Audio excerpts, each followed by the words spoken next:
2014 में ज्वाइनिंग दी है मैंने और मैं आज तक कॉन्ट्रैक्ट पे हूँ। 9 सालों में मुझे रेगुलर नहीं किया गया, जबकि 10 साल के बाद अगला स्केल मिल जाता है।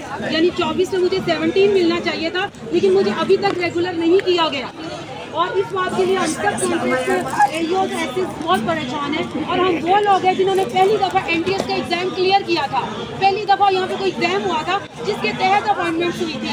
इससे पहले जितनी भी अपॉइंटमेंट्स हुई है विदाउट एनी एग्ज़ाम हुई है। और हमारे साथ जुल्म ये किया जा रहा है, हमें कहा जा रहा है कि आप BPSC का पेपर दें। हम ऐसे नहीं करेंगे। हमें ना सिर्फ रेगुलर किया जाए, हमें ज्वाइनिंग डेट भी रेगुलर किया जाए और उसके साथ साथ अगले साल 10 साल पूरे आने पर 17 स्केल भी दिया जाए, हमें SS बनाया जाए। मेरी आपसे ये डिमांड है। दुनिया में कतील उसका मुनाफिक नहीं कोई, दुनिया में कतील उसका मुनाफिक नहीं कोई, जो जुल्म को सहता है बगावत नहीं करता।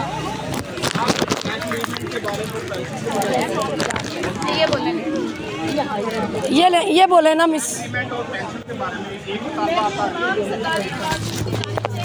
कहना चाहती हूँ गवर्नमेंट पैगाम है कि वो सारा इस महंगाई के दौर पे सरकारी मुलाजिम पे रहम करें और उनके लीव इनकैशमेंट और जो उनकी पे प्रोटेक्शन के मिसाइल हैं उनको फौरी तौर पर हल करें, ताकि जो इस महंगाई के दौर पे अपनी जिंदगी को बेहतर